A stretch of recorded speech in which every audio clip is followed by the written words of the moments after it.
Hey y'all, welcome to the channel. Today we're checking out the truth about Stonehenge. Story.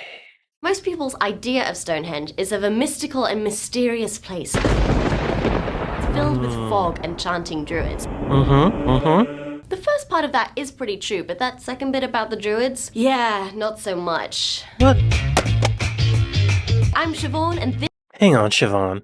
I think the first time I really became aware of Stonehenge was from the National Lampoon's European Vacation movie, where Chevy Chase knocked it over by hitting it with a station wagon. It's very funny. Then my next reference for Stonehenge is Spinal Tap.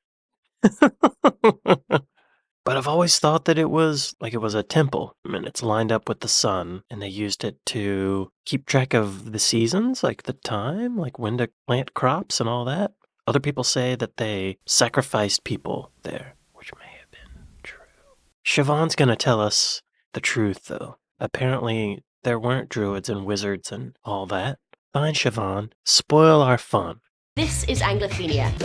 Stonehenge was built over many hundreds of years from the late Neolithic until the early Bronze Age. The stones were raised somewhere between 2400 and 2200 BCE, but the earthworks surrounding them had been there in some kind of shape or form almost 1,000 years before that. The Celts didn't move into Britain from mainland Europe until about 500 BCE. That means that there weren't any druids around until almost 2,000 years after Stonehenge was built. So it would have been an ancient monument even to the druids, which is pretty amazing. Wow. Hang on. She's going too fast. Her music's too loud, by the way, Anglophenia. It's confusing. I can't intake the facts with this funky rock going. Late Neolithic. 6,400 BC? We're gonna say it's 6,000 years. So that would mean it's 8,000 years old, potentially. So even to Jesus, this would have been ancient ruins. The stones were raised somewhere between 2400 and 2200 BCE, but the earthworks surrounding them had been there in some kind of shape or form almost 1,000 years before that. The what around them? Did she say earthworks? The earthworks surrounding them had been there in some kind of shape or form almost 1,000 years before that. Sorry, this is totally off subject, but I've only heard the term earthworks as a audio company, Earthworks Audio. What does it mean? Does it mean like hills and mountains and stuff? A large artificial bank of soil, especially one used as a fortification. So yeah, I guess she means this stuff around the stones. So that was there already. That was there for 1,000 years before the Celts decided to. It's like finding a foundation and being like, oh, I don't have to build a foundation for my house. I'll just build it right here. This is great. Wow. But why was that earthworks there to begin with, I wonder? What? Aliens, y'all. Aliens. And ghosts, probably. Demons. Celts didn't move into Britain from mainland Europe until about 500 BCE. That means that there weren't any druids around until almost 2,000 years after Stonehenge was built. So it would have been an ancient monument even to the druids, which is pretty amazing. Who were the druids anyway? Well, these men served as priests in Celtic society during the Iron Age. Most of what we know about the druids comes from the writings of Britain's Roman invaders, so they're a bit unreliable. The druids were thought to carry out religious rituals, including human sacrifice, and they were really big into oak trees. Like really into them. What? Where did this connection— Don't skip over that fact, Siobhan. Why were the druids into oak trees? I'm getting very strong Game of Thrones vibes from the oak tree thing. If you've seen Game of Thrones, you know what I'm talking about. Druids believed that oak trees were sacred and directly from heaven. They performed religious rituals under them, climbed them to collect their leaves and fruits to use in medicines, and believed these trees harbored significant healing powers. That's very Game of Thrones. Oak trees have fruit? Acorns! Oh my god, acorns come from oak trees? I feel so stupid. Acorns come from oak trees. Sorry to digress. Tell us more about the druids. It's like really into them. Where did this connection between Stonehenge and the druids come from? Well, it was first suggested by John Aubrey in the 1640s, but it was this guy, William Stukeley, who really popularized the idea. Stukeley was an 18th century antiquarian. Their music is way too loud. I can't even. Who are these people? I didn't even hear what you're saying because your music's too loud. and they were really big into oak trees. Like, really. This guy, William Stukeley, who really popularized the idea. Stukeley was an 18th century antiquarian and, well, a little bit eccentric. He was fascinated by Stonehenge and its surrounding area, which is covered in other strange ancient monuments. Now, to be fair, there is some logic to him assigning the building of Stonehenge to the Celts. If you look at historical sources, they are the first mentioned inhabitants of Great Britain. He was also the first person to notice that the standing stones were built to line up with the solstices. They were important dates in the Celtic calendar. There were also many theories about the building of Stonehenge circulating at that time, including that it was a Roman temple and that it was built by ancient giants. And there was a general fascination with Druids, the occult, and other weird and mystical beliefs during this period. For example, Sir Isaac Newton, a friend of Stukeley's, wrote extensively on biblical prophecies about the end of the world. But our friend Stukeley really took it to the next level. Hang on. Stukeley. Stukeley? William Stukeley. This is him, right? Yes, it is.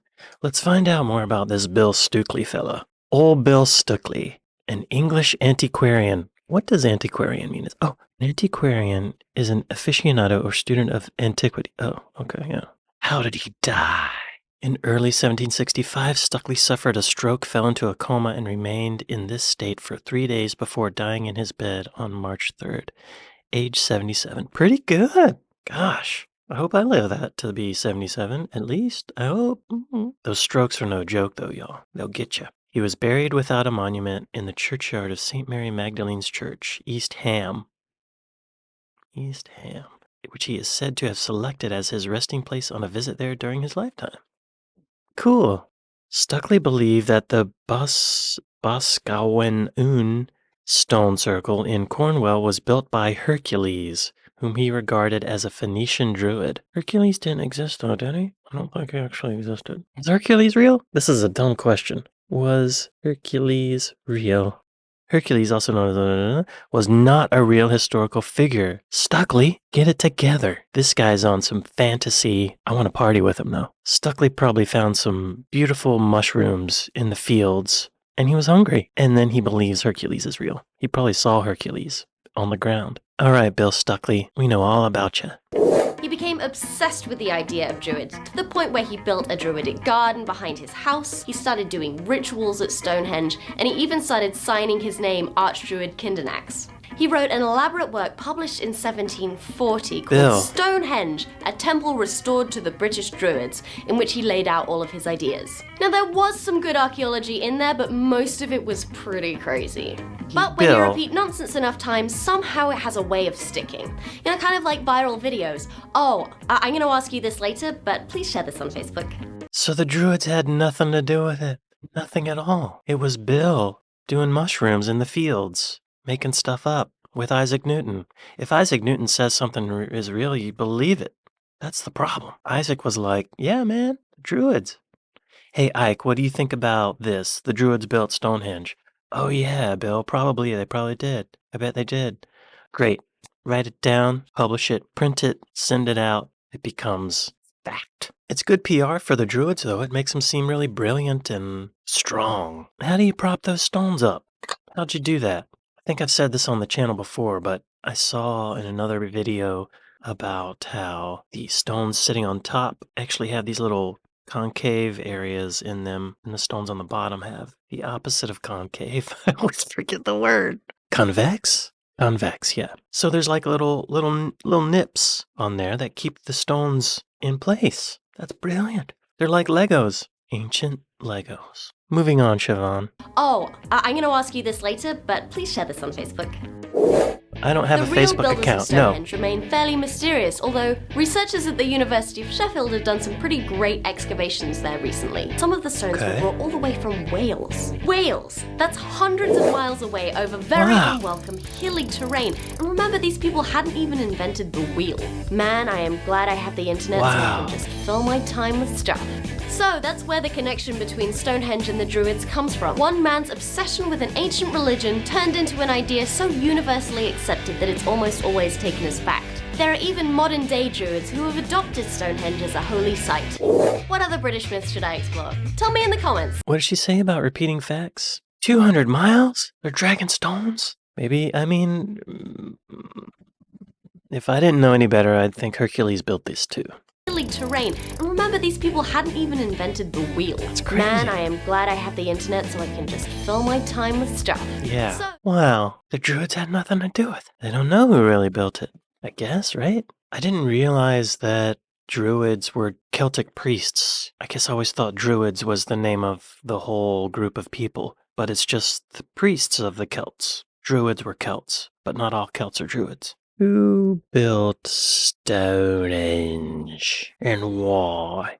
It is not clear who built Stonehenge. The site on Salisbury Plain in England has been used for ceremonial purposes and modified by many different groups of people at different times. DNA analysis of bodies buried near Stonehenge suggests that some of its builders may have come from places outside of England, such as Wales or the Mediterranean. That makes sense. I wouldn't be surprised. Was Stonehenge built by aliens? Stonehenge was not built by aliens. The claim gained popularity by way of the book Chariots of the Gods. Yeah, if Stonehenge was built by aliens, that's not great work. I feel like if they could transverse space and probably time, they could make something a little more refined looking, Maybe some straight edges. Who does she say the real builders are? the real builders of Stonehenge remain fairly mysterious, although researchers at the University of Sheffield have done some pretty great excavations there recently. Some of the stones were brought all the way from Wales. Show me on a map.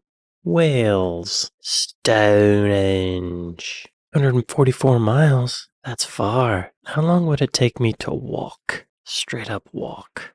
2 days to walk.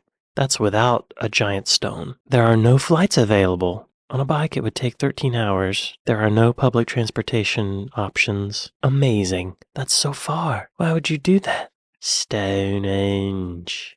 There's the earthworks surrounding. That road seems a little close. Like, back off, right? $30? Guess that's not bad. I want to go to Stonehenge and take a leak in the middle, just to put my DNA in there. Get it mixed up with the soup of time. When was the wheel invented, y'all? It seems like such 4th millennium BC. The Sumerians, of course. They invented all kinds of stuff. Writing. Sumerian people inserted rotating axles into solid discs of wood. It was only in 2000 BC that the discs began to be hollowed out to make a lighter wheel. That is smart. So for 2,000 years, this was a wheel. That's a bumpy ride for 200 miles carrying a giant stone. Man, I'm so glad I live in the future, I bet somebody somewhere invented it before then, It just seems like such a basic, obvious thing. Siobhan, your face says it all. What the hell is going on at Stonehenge? And the wheel was invented in Iraq. We learned a lot today. Druids had nothing to do with Stonehenge, apparently. They just used it for a while. It was already built, and modern-day hippies use it for solstice celebrations. The stones were aligned with the solstice, the position of the sun and all that. Like, there's so many openings that, some of them are going to be aligned with pretty much anything. It's a circle with holes in it. So it's going to be lined up at some point. So I'm not so sure I believe that. If you have a hammer, you find a nail. Well, this was a very interesting video. Thank y'all for watching it with me, and I'll see you next time. Later.